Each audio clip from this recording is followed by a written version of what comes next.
So I am really, really excited about today's event because Thach has just been such a big inspiration to me ever since I started in real estate about 8 years ago.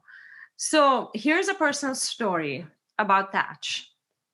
I just happened to have lunch with Thach. I was fortunate enough to have lunch with Thach back in 2017. And at that time, I was flipping house number 27 or 28. I can't even remember. Thach patiently sat me down, heard my business model, and he said something so profound that I had to think about that for days. He said, Leka, it's time to start holding everything you buy.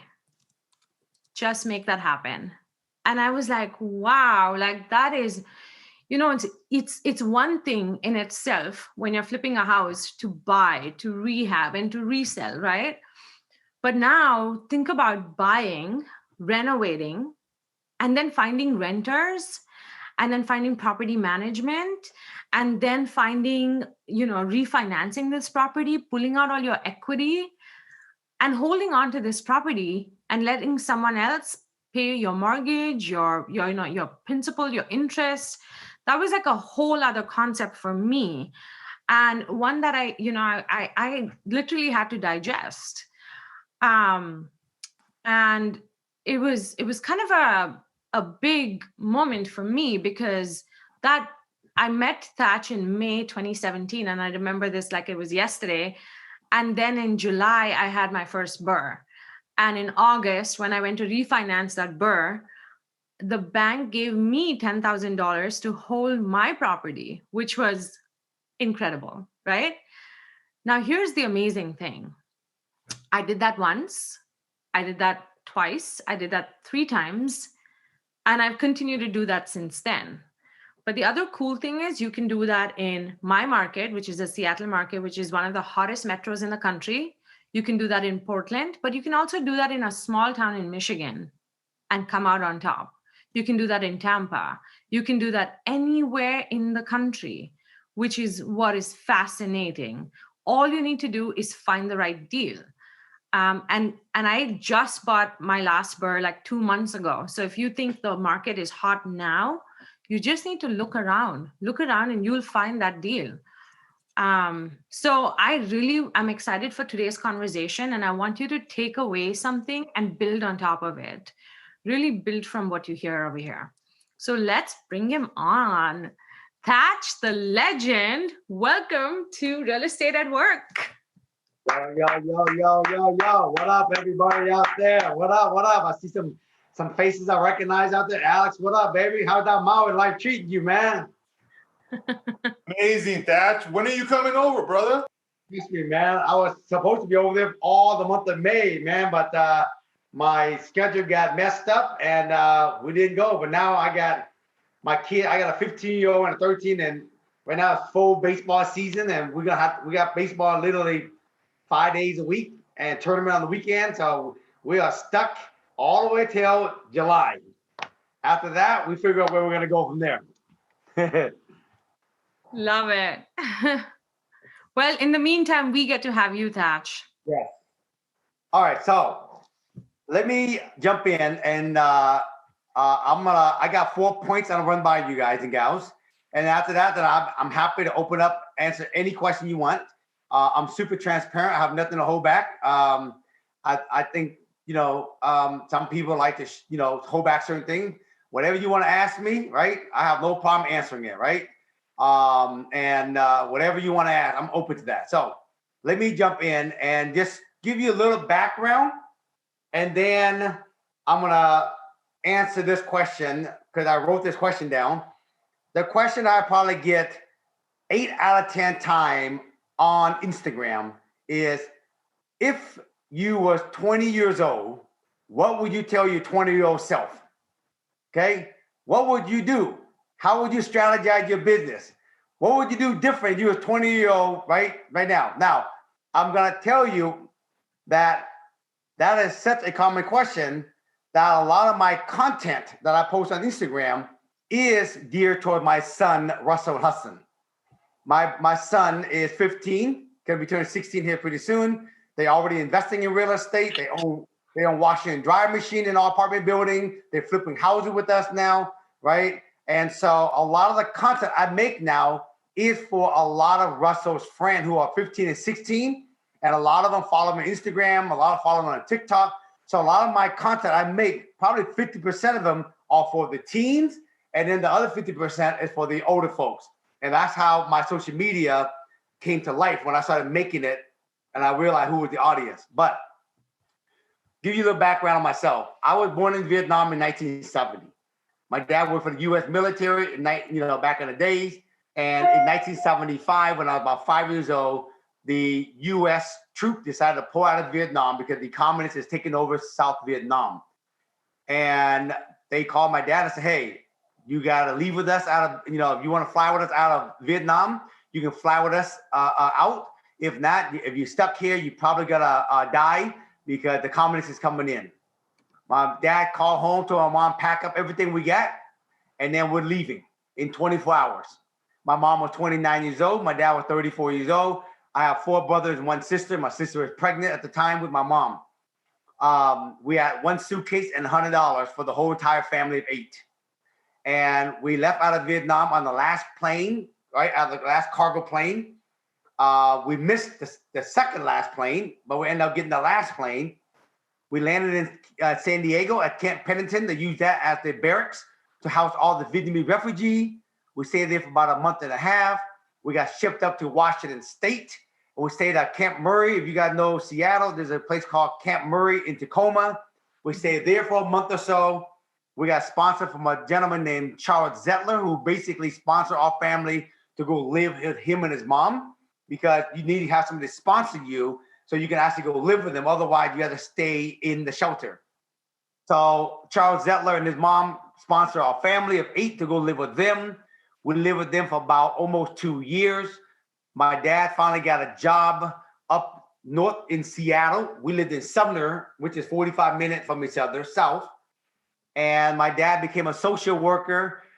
And crazy as it is, he became a social worker. And then later on, his specialty was helping Vietnamese refugees settle in Seattle later on down the road. I went to school. I graduated from high school in 1988. I wasn't super clear on what I wanted to do when I graduated. I went to college, community college, and I followed my older brother's footsteps in the aviation business. I got my aviation business, how to fix airplanes, commercial airplane. And then I had a job offer in Denver to go work for United Airlines to go fix aviation airplane. And I just didn't have the passion to go fix airplane. I did it because it was cool in the Asian culture. Oh, you're a pilot. Oh, you're a mechanic for an airplane. Oh, you're a nurse. Oh, you're a pharmacist. And I always tell all the young people, the Asian, not disrespecting to your mom and dad, but don't follow their advice unless you really want to be a nurse or a pharmacist, because you are going to be miserable when you're older. And so I didn't want to be a mechanic. And so one of my friends said, you should go into real estate sales because you got a good mouthpiece. I was 21 years old. I said, really? How much money we make? 7% commission. He didn't tell me you got to split it up 4, 5, 6, 8 ways. You know what I mean? And so I thought $100,000 house, 7%, 7,000, I'm in. So I started as a realtor in 1991. I was 21 years old. I was the youngest agent ever hired in Washington State. My first 3 years, you guys, I was only selling like 2 houses a year. 2, 2, 2, which is to my mom and dad's friend. And I had to kick half my commission back to them, which really only sold one at the end of the day, right? And so I was going to quit. And one of my good friends said, you should go to this seminar. A guy named Mike Ferry's in town, and he teach really people how to be really good salespeople. I was like, okay, well, it's my last straw. I'm going to go. I went and saw Mike Ferry. He said, look, you want to be successful? There's only 2 ways you can find business. You can, 1, sit around, wait for someone to call you. You guys listening? Because I'm going to tell you why I'm going with this. You can sit around, wait for someone to call you. The problem is it's hard to duplicate and scale this when you're waiting for someone to call you. Or you go out there and actively go out there and find the business. by talking to people, mailing to people, you can track the number of contact and you can scale it and then you can duplicate it. And I was like, God damn, that's damn genius, right? I was 21 years old. And I said, sound good to me. What do I got to do? $300 to sign up for his coaching, which was a lot of money for me. And his coach would talk to me half an hour every other week. So he had me go out there and door knock 100 doors a day. And I was like, okay, sound pretty easy to me. I made 100 flyer and I door knocked 100 doors a day, 5 hours a day, 5 days a week for 10 years straight. Okay? Whoa. The rain, the snow, you name it in Seattle, I was now knocking basically 11,000 doors a year for 10 years straight. But I was a realtor back then, and I was going out there finding listings. But I didn't realize I was being trained to go out there and door knock and find property. And what happened is that I was door knocking, get a listing, and I ran into a guy in Seattle. He said, hey, man, I'm a builder and I'm an investor. If you find fixer-upper or a house where I can build townhouses in Seattle, sell it to me and you get all the listing in the back end. I was like, holy crap, that's pretty easy. And half of my business was working with past customer. Half of my time I was out there finding deals to sell to basically this investor. And next thing I knew, he was racking in all these investment deals and he's building, and I was listing them, and I see how much money he was making on the investment side. And that's when it clicked on me. I needed to buy them myself. So fast forward today, I still sell real estate. I still door knock 3 days, 4 days a week, 3 hours a day, still today. I have a team that run my single family rehab property. I have a team that run my townhouse, building new construction on townhouses. And I have a team that built all brand new apartment building. We're doing a 100-unit building right now in downtown Oakland. I'm breaking ground this week on a 35-unit apartment building in Seattle. So I have a team to do all that. And I got a team that manage all the property, that manage it. And my job every day is to door knock 3 or 4 hours a day to go find more business. I am thankful today, and I'm not saying this to brag or impress you, but I want to show you. Vietnam, one suitcase, $100. Door knock 100 doors a day, 5 days a week for 10 years straight. Okay, started as a realtor, transition. I still sell real estate today. I list like 5 or 6 homes a month as a realtor, right? Me, right? Today, my team is me, my wife, 1 assistant, and 1 social media for my whole entire operation. Everybody else are subcontractor. I hired the contractor to rehab my house. I hired the builder to build my new construction. And pretty much in-house is only me, Cammy, my wife, 1 assistant, and 1 social media person. And I work out of my house. That's it. I have no office. Everything I do here. And today, you guys, I have, after paying off everybody, okay, I get about $100,000 a month in positive cash flow after paying the mortgage, property tax, insurance. And right now, I'm 50 years old. My goal now until 60 is to pay off all my property. I will have about $250,000 a month in positive cash flow by the time I'm 60 years old. All this all came from knocking on door, looking for property. I was selling home at $100,000 a house, and I just saved my money, and I just bought rental from day one.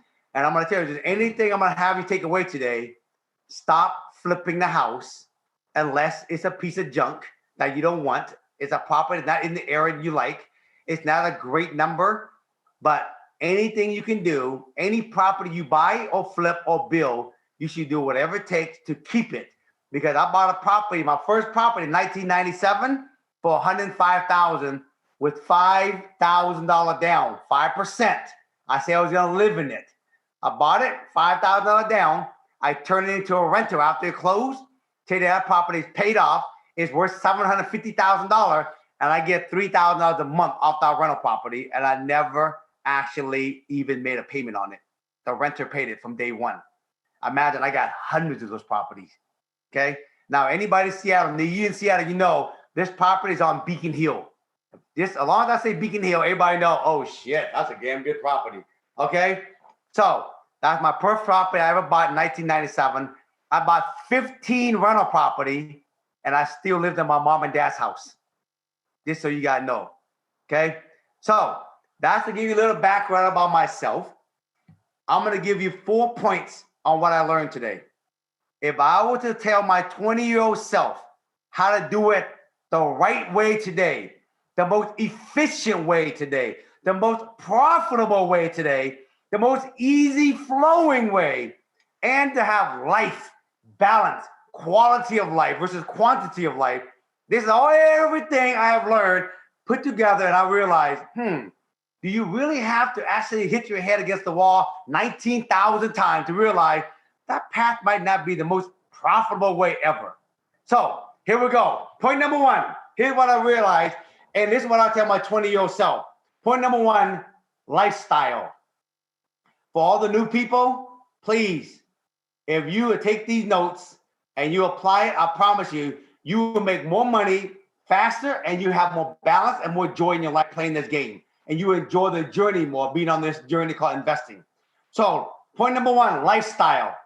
I live my life today, and I realize, right, if I would have learned this early on, it would have made my life more simple. I lived a life called KISS, and it stands for Keep It Super Simple. Or some people call it Keep It Super Simple Stupid. Okay? Keep it super simple. How many times you guys see people out there being an investor, they trying to complicate it. Why do we need to complicate it? Right? So I keep my life super simple. Super simple. 4 people working out of my house. And look, I'm not saying it to brag. I'm just telling you, right, how simple it is. Me, my wife, an assistant, and 1 social media person work out of my house. This year, in income from real estate to coaching, right? And to just, not even passive income, from real estate, making money in real estate, and coaching, and just little thing I do here and there, close to $10 million in income this year in income. 10 million. Okay? And I came from Vietnam with nothing. If I can do it, you can do it. Okay, KSS. Let me tell you my simplicity. I live by abundance. If I am involved in anything, it has to have an abundance of whatever. Abundance of joy, abundance of money, abundance of freedom, abundance. Right? It has to give me an opportunity to contribute to the world. Freedom, joy, simplicity, creativity, stress-free. That's my core value in life. When anything I get involved in, if it's not aligned to those core values, I ain't interested. Done. I have a measurement, right? Bam, I know what it is. I get to it. Is this gonna match? Nope, I'm not interested. Look, watch this, Nika. I was asked to speak on July 20th in Miami. You ready for this, you guys? To a whole group of NFL players to talk about real estate investing. Will you take me with you? I turned the speaking engagement down. No. They were going to pay me to fly my ass out to Miami and speak to a whole group of NFL football players. All the football players you can think of, they were going to be there. But you know what? It didn't align, to one thing. I'll tell you what it is. Family. My kid got baseball tournament on the weekend. And you know what? I said to them, sorry, bro, I would love to help you, but I love to speak next time, right? If it ain't during baseball season, I'm there. But my kid got baseball, and I made a pact, right? That why I want passive income, so I can be in my kid's baseball tournament. So I ain't flying on Miami, even though you pay me a lot of money. I'd rather be here speaking rooting for my kid at the baseball field than be with an NFL player so I can take a picture and show on Instagram. Look, I'm with Russell Wilson. Please, not interested, not align my core value. I love it. And Thach, I want to stop you there for 1 second. You guys, I have been wanting Thach to come on our meetup for the last, I want to say 8 months. And every month, hundreds of people ask me to speak at this event. And I'm like, but I want Thach. And I keep going to Thach. And Thach is like, oops, no, kids baseball. oops, now I'm in Maui with my family. It was always family first. So thank you for being here with us. I appreciate your time so much. And I'm just glad you made it. Valuable time, because tonight at 4 o'clock is baseball practice, and I'm always at the baseball practice. So you know what I mean. So I work from basically 8:30 in the morning till 4 o'clock, because 4 o'clock is baseball practice. So if you guys can understand the reason why we work hard to create passive income, so you have more freedom to do more stuff with your family, right? So why cut them when you're on your journey going there? It makes no sense. So let me move on. Lifestyle today. Only do low-hanging fruit deal, brainless deal. If you can just set your standard to only do low-hanging fruit deal, you would do more deal. How many times do you have on your plate that you know you got 5 deal? One of them is a good deal. The other 4 is a pain in the ass deal, and we take it because why? We need to do deals. Scott's shaking his head like, yeah, I can relate to that. We all been there, okay? Alex, right? He been around for a long time. He been there. Folks, when you have tugboats in your harbor, you're filling up the harbor so you don't have no room for yachts. Just remember that. Standard, all right? Next point, okay? I only do deal that has profit margin at least 25% and more. Anything less than that, I wholesale it away. The same metaphor. If I have a lot of tugboats in my harbor, I ain't gonna have room for all the big yachts where I can get 30% margin. The reason why people don't have 30% margin, unconsciously, their mindset is filled with finding deal to do deals. If your mindset was clear, you will find deal to make you more profit. It's called abundance mindset versus scarcity mindset. Next point. I prefer not to work with an investor. Now, everyone's gonna be like, what? Listen, I've been there. I've done that, okay? If you had all the money in the world, right, you would rather do it yourself. Why split it? The person who do all the work is us. We're the person who find all the deal. We're the person that actually run all the project. The guy who put the money up. Hard money lending don't even charge 50% of your profit. Why would we give 50% of the profit away to an investor when they just put up the money? That money's not worth 50%, let alone when they put up money, majority of the time, you got to sell most of those property. Rarely you ever get to keep them. And if you keep them, look at your return. It ain't that great. And what comes along with it. But I'm not contradicting anybody who want to do it. I'm just telling you, if you want peace of mind, you want to make a lot more money, you got to work with less investor. That contradicts what a lot of people think, but I'm telling you, I did a 250 unit apartment building. I got a 100 unit apartment building I'm doing right now. And that 100 unit apartment building, I syndicated it. And I told myself, Lika, last one I'm ever going to do with syndication again. Not because I have money now. I'd rather, Scott, go a little slower and have 100% control and have to report to nobody. Now, let me say this to you. I'm going to make a video here soon. I'm going to show people. I'm going to break it down for you. You're more profitable if you do 10 deal on 100%, then have 10% of a project that where you get 10% of a 100 deal project. Guarantee I have to break it down. But that's a whole nother story. That is my checklist for lifestyle. When I do anything, I have to meet those lifestyle. So point number 2, big picture. I always start with the big picture in mind. I always start with the end in mind. Number 1, big picture. I always stand from BRRRR property looking backwards. I only wake up in the morning and look for BRRRR. But what do you do with the flips? If it don't fit a BRRRR, I will flip it. When I was young, everybody listen to this. Here's how the ladder worked for me.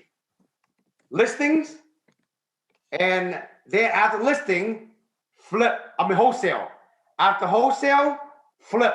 After flip, then I keep rental property. Today, I start with the ladder going down. Every day I wake up, I prospect for BRRRR. If it don't fit a BRRRR, it's a flip. If it don't fit a flip, it's a wholesale. If it don't fit a wholesale, it's a listing for me. When I wake up in the morning, I look for Burr. Law of attraction says, whatever you put your energy, focus, and attention on, you attract. Why would I wake up in the morning and look for listings? Why would I wake up in the morning and look for wholesale? Why would I wake up in the morning and look for flip? Why not wake up in the morning and look for Burr? Because the worst case, it's a flip. My standard for Burr, 30% margin. Purchase price, rehab, 70% of ARV. My flip, 20 to 25%. My wholesale, 15%. Anything less than 15%, it become a listing for me. So I have a real standard. Now I'm going to tell you, with that, I'm new. Trust me, you don't know the damn difference anyway. If you were trading with me, I would tell you, since you're new, Vanny, it don't make no difference. If I brainwash you, tell you go find a deal for 30%, if you didn't know no better, that's all you're looking for. But let me tell you what the problem is. The industry is the industry that is actually training the investor. You know what the industry standard is for flip? 12 to 15%. You know what everybody look for? 12 to 15%. You want to be part of the industry or you want to create your own industry? I choose to create my own industry. Now, law of attraction don't know enough different. Rub the genie bottle, whatever you want, the genie will give you. Why wake up in the morning and go, give me a deal that make me 15%? Yes, here it is. Why not wake up in the morning, Scott? Give me a deal, genie, for 30%. Here it is, Thach. There's no difference. Second, I'm clear on my end game. When I started at 21 years as a realtor, my mentor said to me at 27, being rich is making money, trading your time to go make money. Being wealthy is trading your money for time. So be rich, go make a lot of money. Take the money and then go park it in real estate so you eventually have wealth. You want to have money work for you when you're sleeping like the tree. Warren Buffett says, if you don't find a way to make money when you sleep, you're going to work until you die. And that's a damn fact, folks. Flippers and real estate agent are all in the same boat. Because you know why? I call them commission check casher. All they do is cash a check. 20 years later, they still cash in a check, but they have nothing to show for all the work they've done for nothing. They can't retire it. So for me, when I started, I had a goal, Scott, to say, right, if life is perfect, by the time I'm 45, I like to have $25,000 in passive income, right? And I also have my personal home paid off. And that was my goal. I hit it at 42 years old. And at 42, from there, since I was already out the rat race, I decided to buy more property. And then today, right, my living expenses, so you got to know, is $25,000 a month. My personal expense, not my business, my personal expense is 25 grand a month. Okay, I'm not saying this to brag again. I live on Mercer Island. Anybody know Mercer Island? A scraper starts at $2 million, just so you guys know, on Mercer Island. I drive Rolls Royces, I drive Ferrari, I drive Bentleys, I drive Mercedes Benzes. All that for $25,000 a month. So I keep my lifestyle very simple. Every day I work, this is what I work in, hoodies. People know I met her in a hoodie. I door knock in hoodies. I wear sweats every day to go to work. That's my lifestyle. I keep it real simple, Scott. Okay? So, last one, right? Clear. I'm very clear on why I want rental property. What I've noticed with a lot of people out there that say they want rental, and then they get started, and then they never fulfill and keep on track because they haven't got clear on the benefit of owning rental yet. Folks, I tell you, Alex, you know this. Living in Maui for months and months, it's a blessing. You know what's even better? Living in Maui, you got 100 grand a month coming in, and you don't give a shit. You do another flip in your life. That's even better. So the point I'm making, folks, freedom, option, and choice is phenomenal. But if you don't get started, like Warren Buffett said, you'd always work for the rest of your life. Okay? Point number 2. Actually, I'm gonna go to the next point, criteria. Let me tell you my criteria on deals. My criteria is always 70% purchase price and rehab of ARV. I only wake up in the morning and look for property that give me 30% margin. That's all I do.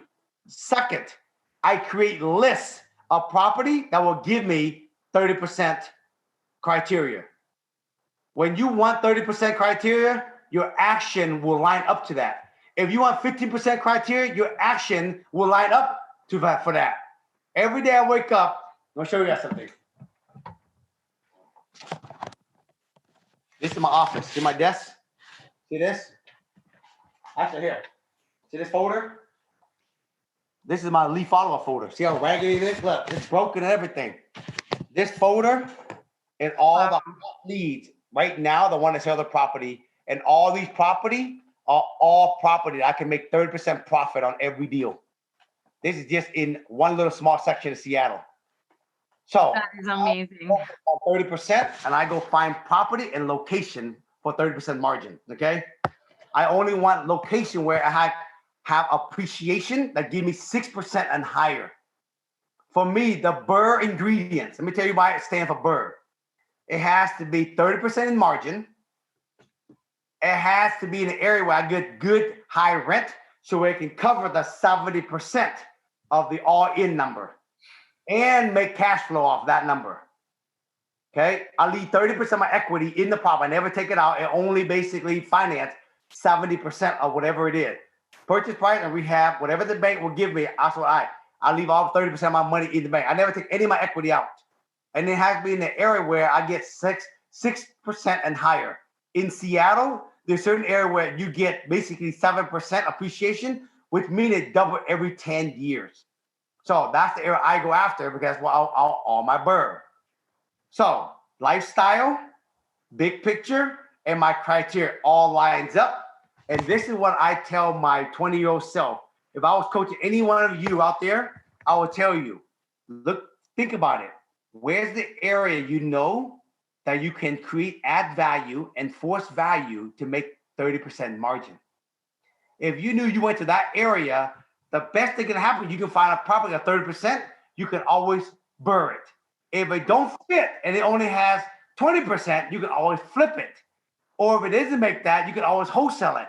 But you're always making money. If you go the other way, you'll always find deal real low. If that don't fit, you're dead in the water. So think about it. If you are starting today, think about in your area. Where's the area where you can actually add value and force value to get 30% margin? That's the area you should be going after and prospecting, looking for a deal over there so you can make more money with less headache. All right, I'm going to stop, shut my mouth. I'm happy to answer any question from this point forward. Oh my God, Thach, that was incredible. You know, I like what Chetan Patel said. The level of clarity that you have, that you wake up with every day and you're like, this is what I'm looking for. This is what I'm after. Like, that's incredible. You know, like I'm in the process of exchanging one property into another one for a 1031 exchange. And I can tell you this because my asset manager is on this call somewhere. I literally am jumping from one deal to the next, trying to figure out where I want to be. And what I'm trying to get to is that level of clarity. You know, what works for me that's going to help me figure that piece out. So I love Watch this. I'm going to show you guys something, okay? Mm-hmm. Remember, I just said to you, the law of attraction says whatever you put your focus, energy, and attention on, it expands. Lika, before you buy your Tesla, yes. did you ever see Tesla running around before you decided to buy it? I'm saying before you decided to buy it. Not much, right? The moment you said, honey, I would love to get one of those Teslas soon. The moment you decided you wanted to buy a Tesla, how often did you ever see Tesla? Everywhere. Everywhere. So here's my point to everybody. The moment you clear what you want, right, the line it up for you. Yeah. Now, watch this, you guys. I only buy property in Seattle. I don't go out of state. Well, that in the South, you can get better cash flow. I want cash flow and appreciation. But Seattle is so hard to find deal. Keep speaking that into existence. That's your reality. You know what my reality is? Seattle's a great place to cash flow and appreciation, especially when I buy undervalued property, when I add value. I'd rather stay here and not have to drive far to work on my project. And it's everywhere out there. Look at that mindset versus everybody else's mindset. The only reason why people leave Seattle because they don't think there's any more deal in Seattle. And you know what I said? You're right. You're so right. My last 1031, I went looking all over the country. And then I ended up buying a property where? In Queen Anne, in my backyard. And Look, so, you know this. If you could buy great deal multi-unit in the Puget Sound, would you go anywhere else? no, No. no. What if she actually put the fork in the ground and just claim it? From now on, I am buying all multifamily in the Puget Sound. Done. I wonder how many Tesla she would actually see from that point forward.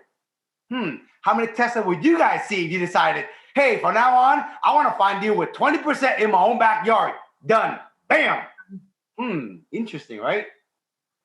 And you know what's interesting, you guys, is not Seattle's our market, right? It's my market. It's Thach's market. We know this area. Right? Yeah. Tampa could be your market, right? Whatever your market, Austin could be your market. Phoenix could be your market. Whatever your market is, go after it. You know it best. You're right there. Your boots on the ground. I tell you guys, I tell all my students, right? Go do a whole bunch of deals in your own backyard. Because why? If you can make good money, why travel? Make it simple for your life. Unless you're not into simplicity. Remember, KISS, people. Keep it super stupid. Keep it super simple. All right? But it's underrated, simplicity. It's massively underrated. Everybody loves stress. Simple is all underrated, people. I'm telling you. Stress-free is underrated. Why? You know what's underrated? Peace of mind. Right. Y'all know the fact. That's fact. So what kind of question you guys got for me? I'm happy to answer anything you want to answer. So Char says, what types of properties do you find that is returning at 30% profit? Charles, in my area, here's what I realized, Seattle. And Nika, Nee, you guys will testify for this. In Seattle, number one, if you want to get 30% margin, you got to find fixer. Okay? Would you guys agree with that? 100%. Number two, right? To actually get 30% margin, you also have to force the value to happen also. So adding value add is called fixing. Forcing value is called adding bedroom, bathroom, square footage, ADU, junior ADU on the property.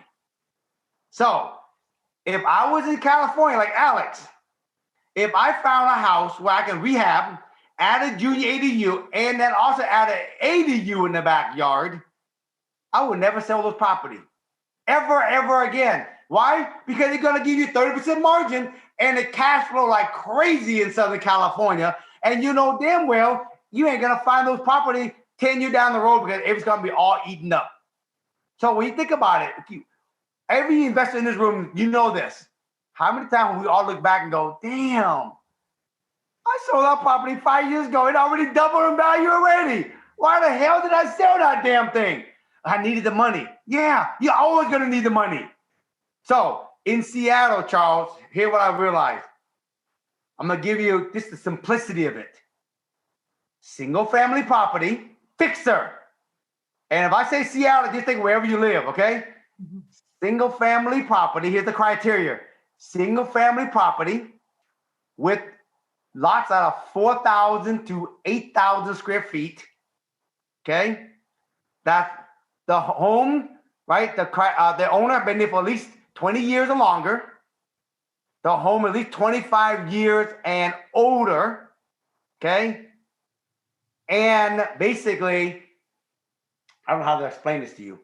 You ever seen the King County record? They go like this. The King County record said a home is worth, let's call it $500,000. The fixer, if you ever noticed, it said that out of 500,000, the house is 100,000 and the lot value is worth 400,000. You ever notice that?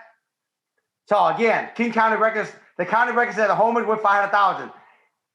When you ever look at a fixer, next time drive by a property, you see a fixer, pull up the county record, then look at total assessed value. Look what it says about home improved value and land value. You're always going to see when you see a fixer that the structure value is lower and the land value is higher. Okay? Go find a bunch of those and look to see, on average, what percentage of the structure value of the total house value. And when you realize what that is, then you can tell your title company, pull up all the property that are 35% and less in your zip code, and you just found all the fixture in your own backyard. Bam! That's $1 million tip you got right there. Hope you got it. Love it. I love it. So, a lot of the questions that we're getting here are about being in a competitive market like Austin, Phoenix, Seattle.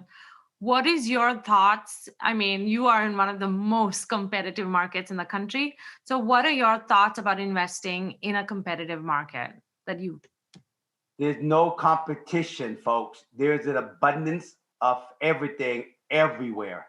The problem is everybody keeps saying is an abundance. The more you speak things in existence, the more your reality become that. All you telling the universe is, my God, it's so competitive. Hey, everybody is buying everything up. The market is hot. Geez, I can't find anything. And you know what the genie says? Yes, I'm happy to give you more of that complaint. Yeah. There's no shortage of anything. The question is, what are you doing to go find the business? Are you sitting around waiting for a wholesaler to bring you the deal? The only challenge with the wholesaler to bring you the deal, if it's a really good deal, he's probably buying it himself. If it's an okay deal, he's selling it to people like whoever want to flip. So you always end up going to get about 12 to 15%, because any wholesaler at the end of it is smart. Anything above 15% is his markup. So you're always going to get 12 to 15%. So I would advise for you guys who are listening, have you thought about creating a list in your own backyard and then go and actively market it yourself and be the wholesaler yourself and be the flipper yourself? If you did that, I promise you there ain't no competition. None. Let me tell you the 5 ways how to actually get business, okay? In this exact order. After you get your list, 1, drive by the property and go door knock it. 2, cold call them. 3, mail to them. 4, email them. 5, text them. 6, send them social media text on social media. In that exact order. Go create a list. Look, this is a list right here. Then I take that list and then I just do the exact order. I do those 6 orders, you guys, morning, afternoon, and evening, Monday through Sunday. That's how I find my business still today. And I got $100 grand a month in passive income, and I'm still out there doing that work. That's incredible. So that brings me to actually the next question that people are asking here. You started by door knocking. Do you still recommend that? Yes. Do you recommend that for women? Yes. Do you still find your deals through door knocking? Yes. I wouldn't do it. I just gave you the answer. Door knock, call, mail, email, text, social media. Remember, I've done 10,000 doors a year. I'm gonna knock 100 doors today, but I knock specific property only, and I've been doing it since 1997. I call, I door knock, I do all that. Today, I didn't go door knock because I have to do this call with Nika, otherwise I'd be on the street right now. But I made my 3 hours of call this morning. Wow. Now for female, I would recommend you go with somebody. Yeah. Have fun.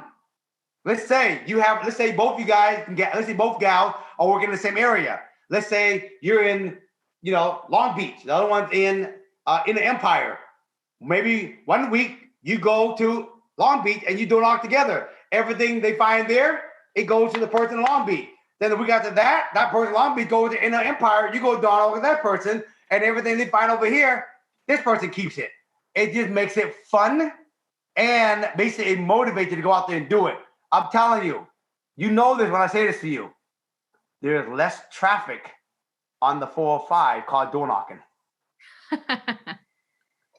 That's called the toll road, just so you gotta know, okay?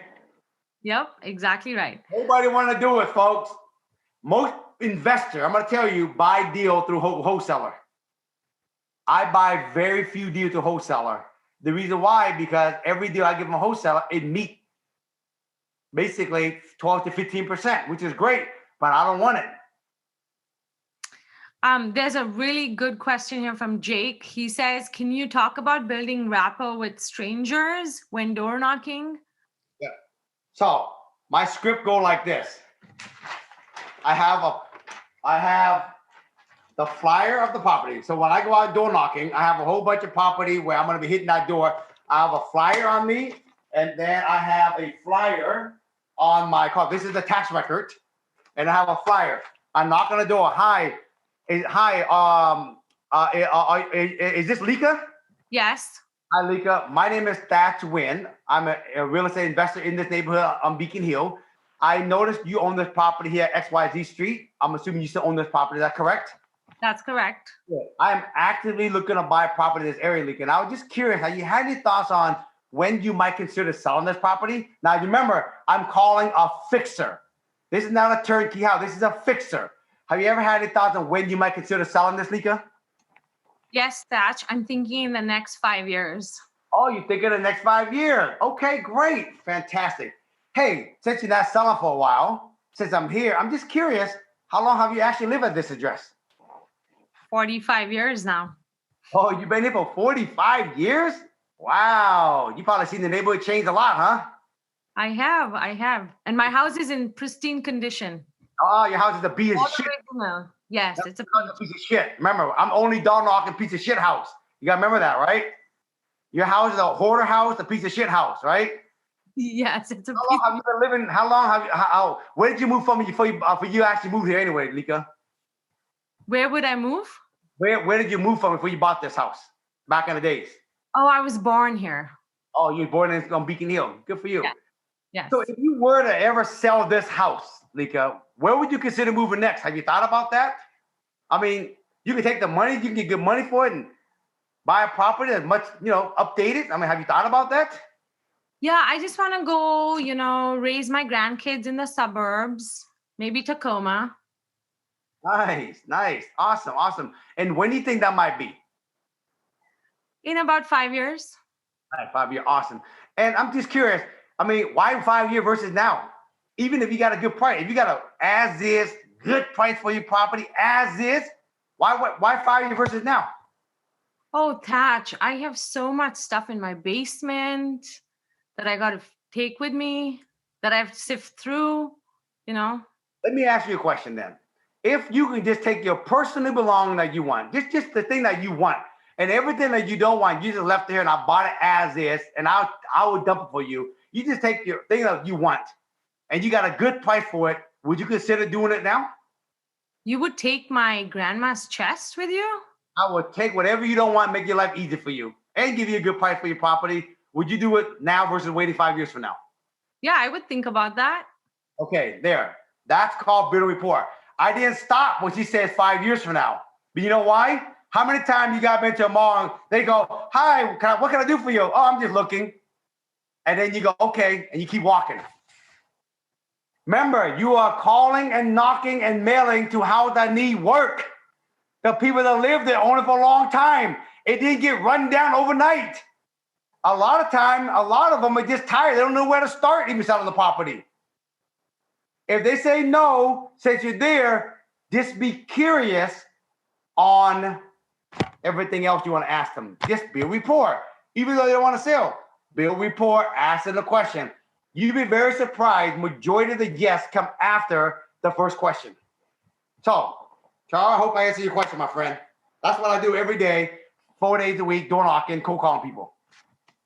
Thanks, Thach. Appreciate it. Yep. Okay, so we have another question here, another good question.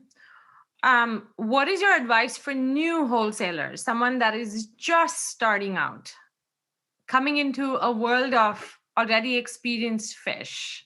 Yes. When you're young, you're more hungry than the old farts, just so you know. So it's a good thing, okay? 1, pick an area or a zip code that you really want to actually work in, okay? 2, go out there and get the criteria I just showed you. Let's just say, right? Let's just say you're new and you're in Seattle.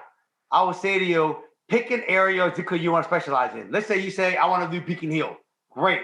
Now, go to the title company and say, I want every single family home in this area that has that only been there for 15 years and longer. House is 25 years and older, right? And it's an absentees. You can even say absentees, right? And you want the land value to be high and the structure value to be low. And give me everything in that zip code. Take that right there, okay? And then go out and door knock, call them, email them, mail to them, ask them what they sell, and do it consistently. It's the key. An hour a day, 2 hours a day, right? 3-4 days a week. Do it consistently for 1 year and watch the results. And then obviously get a mentor that you can actually always interact with. And the best mentor is the one you bring the deal to, because then that person will mentor you for free. That is so true. So true. Yeah, when you are seeking a mentor, make sure you're adding massive value, and automatically you're going to also attract the best mentors. The biggest value you wholesaler can bring to an investor is to bring them deals. If you bring them deal, they be happy as hell mentoring you from A to Z. And then you will learn how to flip and own property much faster because you got the person mentoring you. The best way to bring value is go find deal and bring it to the investor. With the investor out there, would you agree with that? Give me a thumbs up if you agree with that. Of course. See that? There you go. 100%. Thach, so let me ask you this. Ever since I've known you personally, you have always focused on giving back. Like anybody that comes in your path, you want to kind of guide them in the right way to structure deals, to invest in properties. That's always been your mindset. And I know that for a fact because I have personally been there in your path. What are you doing right now? You know, how are you helping new investors, seasoned investors right now? So the reason just so you know, Tony Robbins says human being got like 7 value in life.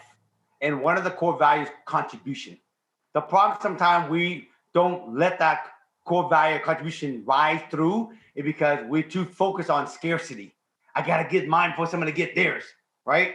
And so we never let our contributions shine through, right? And all of a sudden we make some money. Now we want to give back. Folks, we don't have to wait till the money get there. You can actually just let your core value. The more you actually contribute, the faster you go up the ladder. I did a TEDx talk. I did a TEDx talk a few years ago on the law of contribution. And the law of contribution states that the level of your success and happiness is in direct proportion to the number of people you serve selflessly. Imagine live by that core value every day, okay, with no agenda.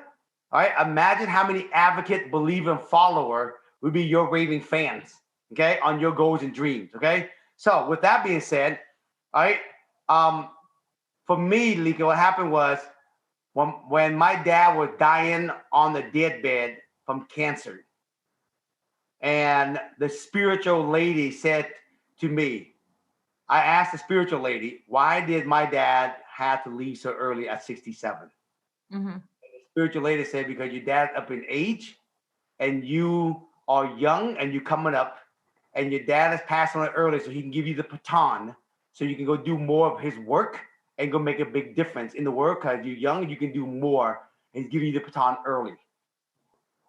When I got that message, it brought me tears in my eyes. Still today when I say it. I made a plan. That's my purpose in life now. And it's ironic that it happened to be in real estate. I started real estate. My dad helped people get on welfare, get into housing. And I started real estate.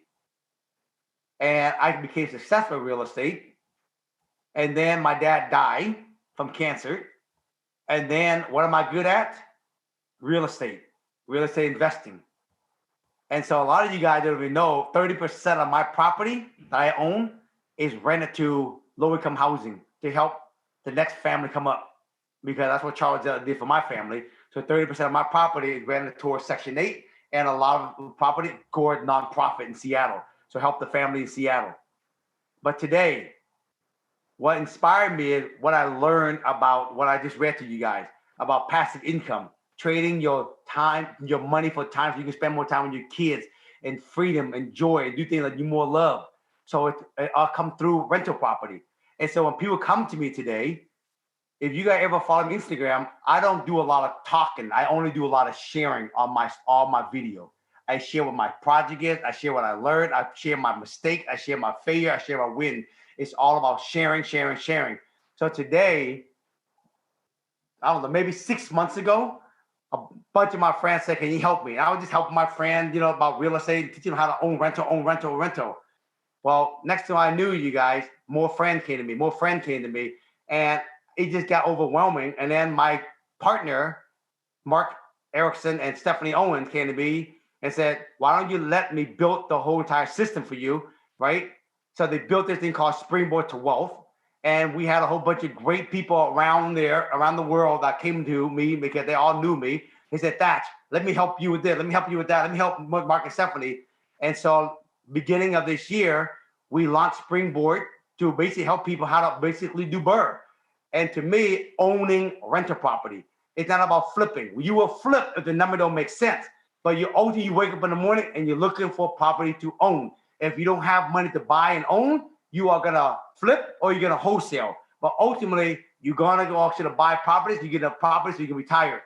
So today, my role in Springboard is to continue to share my story and the project I'm doing and inspire people to own rental property for Springboard to help people around the world do BRRRR. And what's crazy is, Anika, I've been doing that forever, and a lot of people don't know this. And you guys are one of the first person I'm going to say this.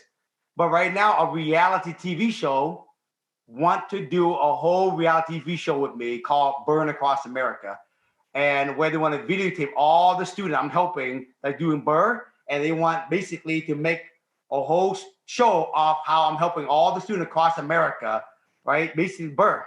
And so we haven't even started yet. And I took the idea and I started making video and showcasing all my students. And it's so crazy, guys, a blessing for me. Today I was telling Nika, today we have like probably 25 to 40 new students a day that comes into the program, a day, that want to just own rental. And that's to show you how powerful people all want and hungry to learn how to own rental. And my whole niche is teaching people how to find the right neighborhood, find the right criteria, the right action to basically set themselves up to own rental. And that's what I do today.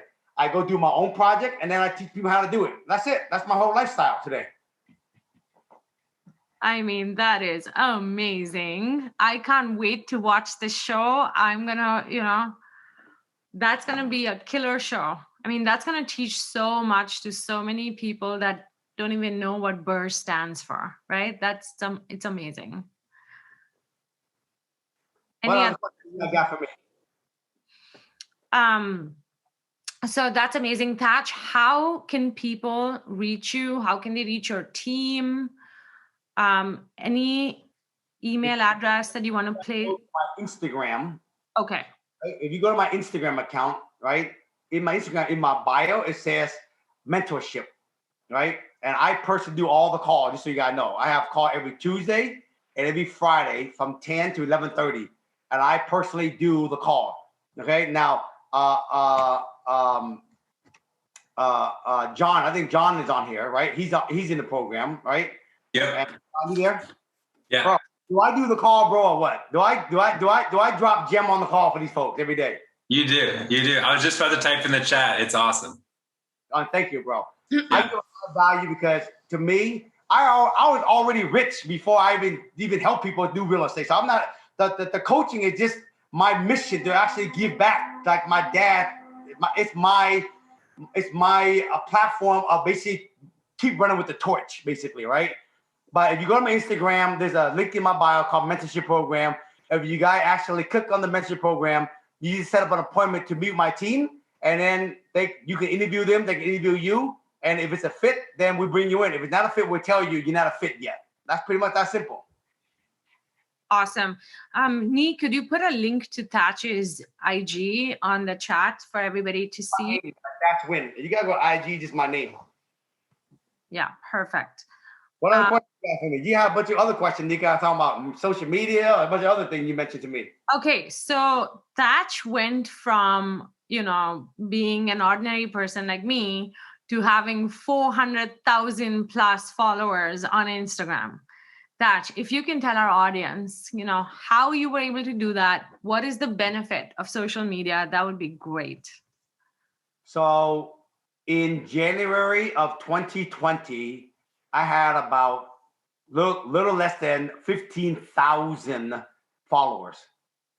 And 1 year later, which is pretty much today, we're about to break 500,000 followers on Instagram, and we're about to break 1 million followers on TikTok, literally in like 12 months, a little over 12 months. And just so you guys know, I don't use bot to buy no followers. It's all organic. When people don't realize, when you use bot, you message your algorithm, and then once your algorithm is messed up, it's never the same again. It doesn't grow organically. It doesn't grow, and you have fake followers. So every time you post something, the engagement is very low. Here's what I will tell you. First of all, it's not the number of followers you have that matter. It's the engagement that matter. Okay. I told this to Nika. Okay. I'm going to read this to you guys. Okay. Anyway, I can't find it right now, but, right now I have like close to 500,000 followers on Instagram. And last month, Grant Cardone has 3.2 million followers. And last month, Grant Cardone did like something like 60,000 new followers. Gary Vee has 8.9 million followers. Last month, Gary Vee did 91,000 new followers, something like that. Manny Koshman has 2 million followers. And last month, Manny Koshman did 75,000 new followers. Dan Locke had 1.5 million followers, 2 million followers. And last month, Dan Locke did like 50,000 new followers in the month of April. Last month, in the month of April, I have 400 and almost 500,000 followers. Last month, we did 115,000 new followers, all organically in 1 month. So let me tell you the secret about Instagram now, okay?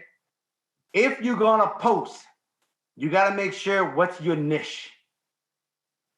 The problem with most people Instagram, they mix personal and business in their Instagram, and people don't know the brand. You can post personal, just make sure that it doesn't dilute the brand.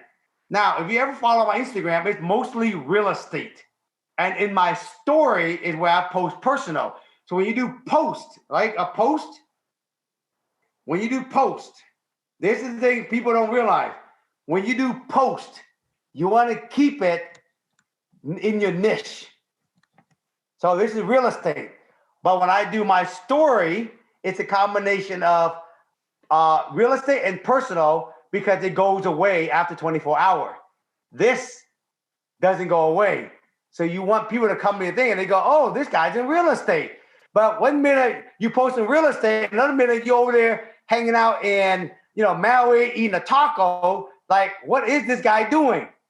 Right? So if you want people to know who you are, make sure you stay consistent on the post. This is the brand. This is what you want people to know your brand for. And then anything else other than that, you can put in your story because they disappear in 24 hours.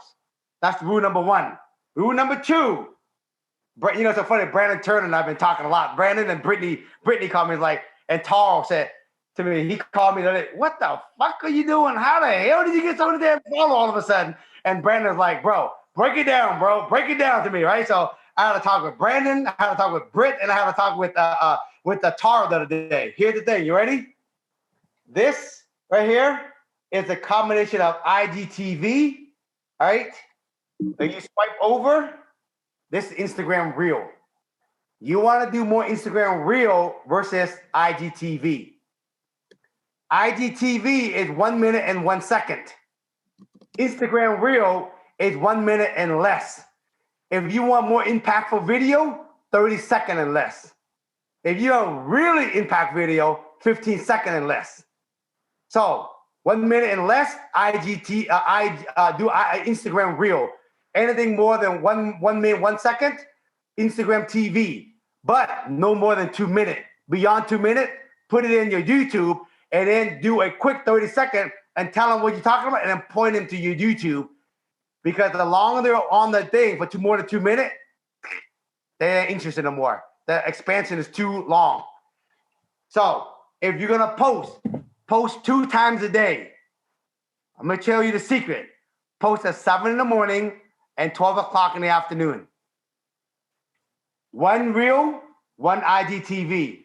1 reel, 1 IGTV. Ideally, 2 reel and no IGTV.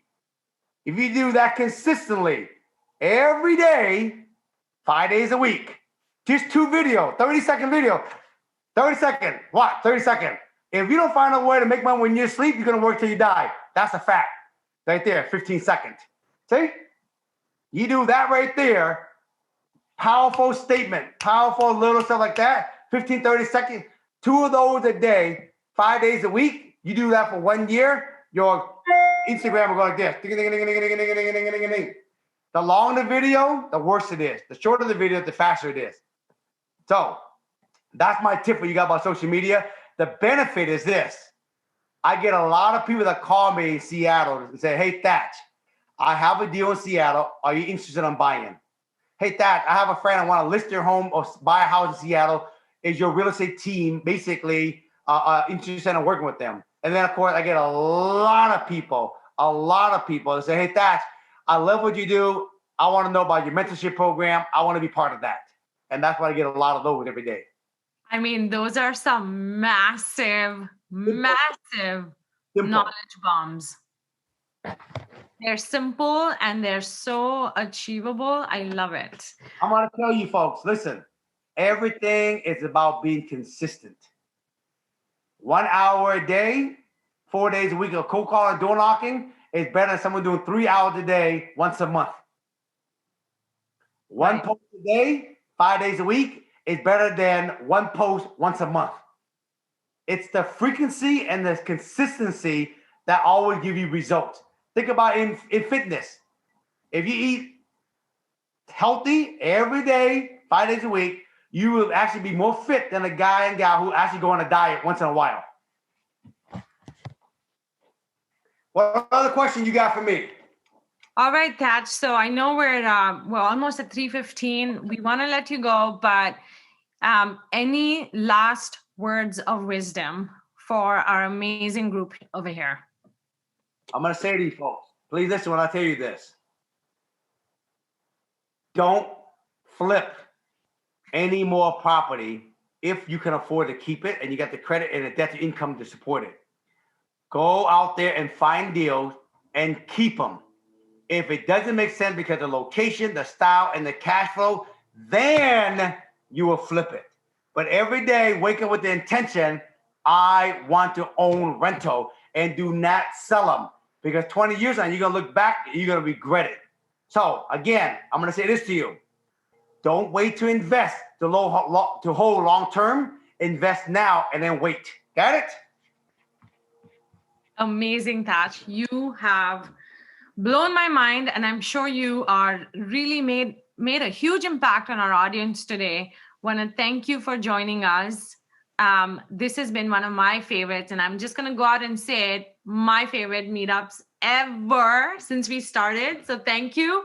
And once we get back to doing in-person meetups, I'm going to say this again now here out in the open. You're going to come speak to us in person. This Saturday now baseball, and I'm there. We'll work around your schedule. No, but thank you. You have been a pleasure. Pleasure to host. I hope all that little stuff I gave you guys a good nugget. You guys can make millions of dollars. And other than that, man, remember, dream big because anything is possible. Okay, if I can do it, why not you? Have an awesome day, you guys. Peace out. Thank you, Thach. If you've enjoyed today, take a screenshot and go on Instagram, LinkedIn, wherever, and post on social media and hashtag real estate at work, because we'd love to have more people joining us. We'd love to bring on better speakers, more speakers. This was, I think, for me, one of the best meetups we've had. Like, Thach just is always blowing my mind. So I'm glad to have shared him with you.